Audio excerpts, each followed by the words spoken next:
Hello, welcome back to the channel. If you're new here, I'm Ron, and thank you for stopping by. On this channel, I do a lot of drone-related content, tutorials, tech-related news, and the occasional product review. Today's video will just be a quick update. Earlier today, DJI released an updated firmware for the DJI FPV System. That newest firmware is version 01.00.02.00. Now, I like to get these videos out there because I know not everyone follows the DJI forums, and it can often be difficult to keep up with the firmware updates as they get released. So I'm going to quickly review what's new in this firmware based upon the release notes.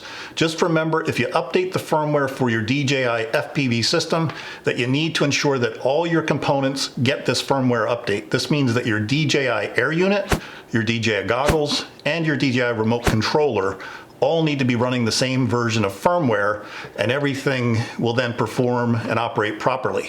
Okay, so you can see that this got posted today to the DJI forum. It's December 2nd, 2019, and it's for the Air Unit. Again, everything ends in the .0200, so it's for your Air Unit, it's for the goggles, it's for the remote controller, and make sure that you're using the DJI Assistant 2, the DJI FPV series version 2.0.0. Again, there's a bunch of different versions out there. Make sure you got the DJI FPV series of the DJI Assistant 2. I did a previous video on that as well. So let's see, what's new?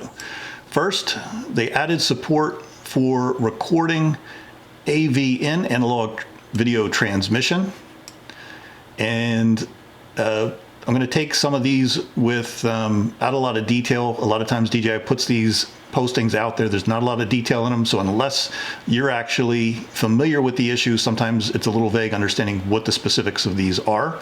The next one, fixed an issue. Displaying issues appear in AV in analog video transmission. Again, no specifics there, but something was fixed. Optimized AV in analog video transmissions to improve real-time performance.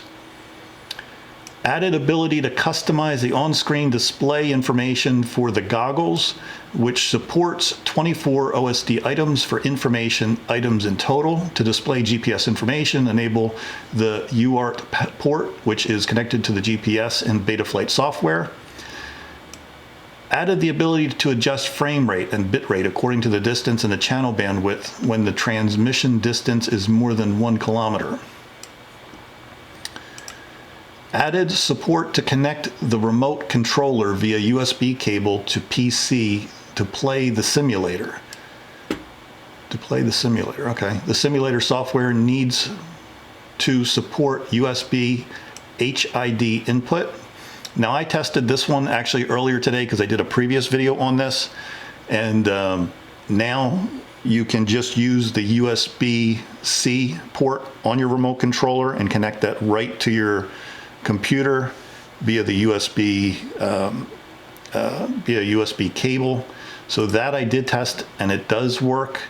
I did again a previous video on some issues with the DJI remote controller needing a specific cable in order to work, so it appears that they fixed that. So you can make a direct connection again from your USB-C port to your computer without any special cables. I tested that myself, and it does work. After activating the goggles, it will enter channel 1 by default. I guess it was going to a different channel initially. Optimize UI menu of PID tuning. Optimize micro SD card air type. SD card full appears when the micro SD card is full during recording. That's a good fix. Nice to know when your card is full. Fixed issue, playback speed was slow when playing 120 frame per second video on the goggles. That's another good fix. And then again, they put some notes down here. Just don't forget to do this. Restart your Air Unit, your goggles, your remote controller once the update is complete. Again, make sure all the firmware of the Air Unit, the goggles, remote controller are all in the same version. Check the firmware versions and setting device info, and then the device info for the goggles. And if the firmware update fails, restart the device and the DJI Assistant 2 FPV series, try the update again, and then restart the Air Unit after setting the protocols between the Air Unit and the flight controller. Oh, and before I go, I also did test that the original SIM what's it called, SIM PPM port also still works if you've got the old cable that I was referring to in a previous video, which connects to your computer There was a special cable that at one point you had to use, or now you can use, again, the other cable, which is this one here, which USB-C into your laptop, and then this end into the USB-C port on the controller as well. So that would come out. So either one of these cables are working now. Now, if you don't know how to make these firmware updates to the DJI FPV components, I'll also leave a link below in this video so you can check that out as well. And before I go, I also want to give you an update on where I stand on learning to fly the FPV DJI system. I'm still practicing the in-flight sim liftoff. I wish I could say I have more flight time, but things have been a little slow putting in the flight time. I'm around 20 hours in the sim right now, and no, I should have more before making any real flights with my FPV drone. I'm also just about to pull the trigger on a ready-to-fly system. I'm leaning toward the Rotor Riot HD1 build-and-tune system, which comes ready to fly and bundled with the DJI FPV goggles, if you need them, which I do. I already have the remote controller, I don't have the goggles yet. You also have a couple different options for the motor, which is nice.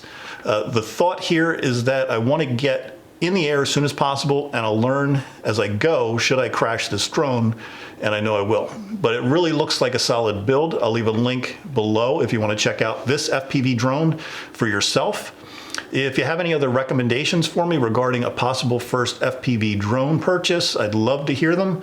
Just leave your thoughts below in the comments. If you're new to FPV drones like I am, I'd also love to hear from you whether or not you've built your first FPV yourself, or you went with a ready-to-fly or a bind-and-fly type drone. Something which I'm looking at as well. Well, that's about it. I hope you found this information to be helpful. If you did, don't forget to give this video a big thumbs up. I really do appreciate the support. Before I go, also don't forget to like, subscribe, ring that bell for future notifications. And that's it. So until next time, take care and happy flying.